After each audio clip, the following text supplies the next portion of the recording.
سامعین کرام، اللہ کے نبی جناب محمد الرسول اللہ صلی اللہ علیہ وسلم جو کہ شافعی روز محشر ہیں، روز محشر کے دن یعنی قیامت کے دن سفارش کرنے والے ہیں، ان کی سفارش کن لوگوں کے حق میں قبول کی جائے گی اس کا بھی آپ صلی اللہ علیہ وسلم نے بتا دیا کہ ان لوگوں کے حق میں میری سفارش قبول ہوگی جن لوگوں نے اپنی دنیا کی زندگی میرے قدم تلاشتے ہوئے گزاری ہوگی،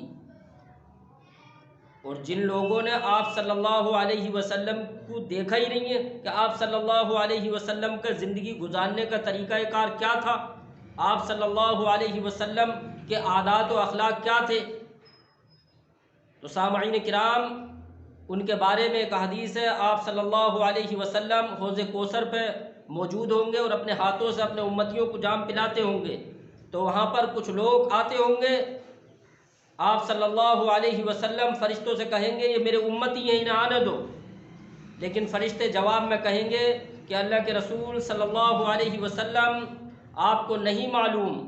آپ کے جانے کے بعد میں انہوں نے دنیا میں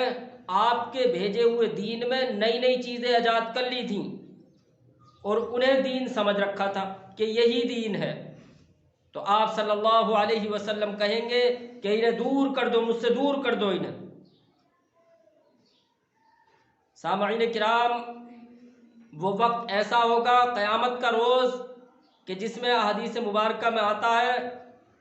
کہ بڑے بڑے انبیاء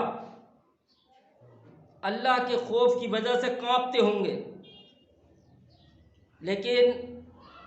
سفارش کا حقدار اللہ تبارک و تعالیٰ نے سب سے پہلے جو سفارش کریں گے وہ محمد الرسول اللہ صلی اللہ علیہ وسلم ہوں گے۔ سب سے پہلے اللہ تبارک و تعالیٰ انہیں ہی حکم دے گا کہ آپ سفارش کر سکتے ہو، لیکن ہم بھی تو کم سے کم اپنے اعمال سدھاریں، اپنے اعمال اصلاح کریں کہ ہمارے حق میں اللہ تبارک و تعالیٰ جناب محمد الرسول اللہ صلی اللہ علیہ وسلم کی سفارش قبول کر لیں۔ لیکن اگر ہم اوندے منہ یہاں چلیں گے تو پھر ایک آیت قرآن مجید میں یہ بھی ہے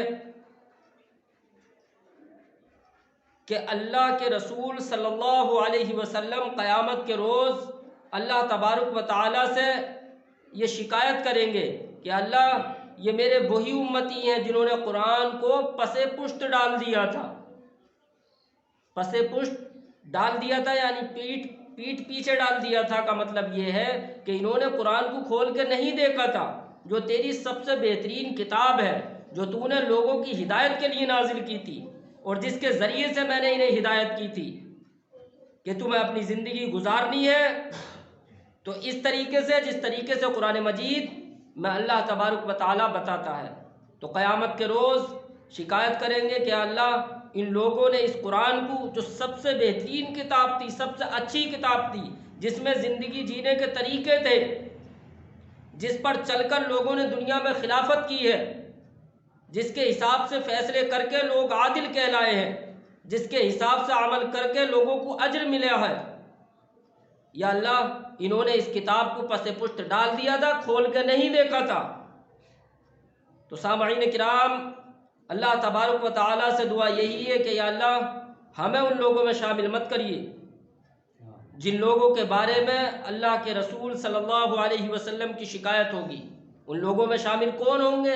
ان لوگوں میں شامل وہی لوگ ہوں گے جنہوں نے قرآن مجید کو صرف اور صرف کس چیز کا ذریعہ سمجھ رکھا کہ کوئی دکان کھلی نہیں تو پڑھ لیا، بس یہی تو سمجھتے ہیں لوگ، اور جب کوئی مر گیا تو پڑھ لیا، جبکہ قرآن میں تو زندگی جینے کے، زندگی گزارنے کے اصول ہیں۔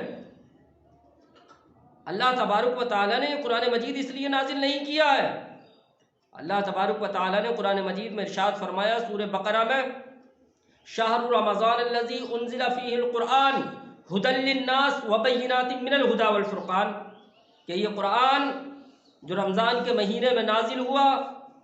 ھدی للناس، اس میں لوگوں کے لیے راہ راست ہے، لوگوں کے لیے ہدایت ہے، لوگوں کو برائی سے نکال کر اچھائی کی طرف لے جانے والی کتاب ہے یہ، من الھدی والفرقان، اور اس میں ہدایت ہے، من الفرقان، اور یہ فرقان ہے اللہ کی طرف سے۔ سامعین کرام، یہ قرآن تو ہماری زندگی اس کے حساب سے گزرنی چاہیے، تبھی ہم اللہ تبارک و تعالیٰ کے نیک بندے بننے کے حقدار ہو سکتے ہیں، اور آپ صلی اللہ علیہ وسلم کے بتائے ہوئے راستے پر، آپ صلی اللہ علیہ وسلم کے قدموں سے اگر ہم نے اپنے نشان ہٹائے، اپنے قدم ہٹائے آپ صلی اللہ علیہ وسلم کے قدموں کے نشانوں سے، تو پھر کچھ نہیں ملنے والا۔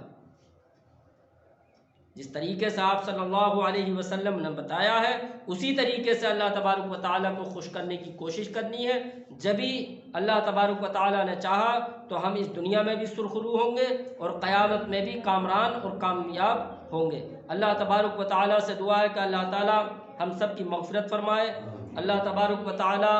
سے یہ بھی دعا ہے کہ مجھ سے کہنے سننے میں کوئی کوتاہی اور غلطی ہو گئی ہو تو اسے بھی درگزر فرمائے۔ آمین وآخر دعوانا ان الحمدللہ رب العالمین۔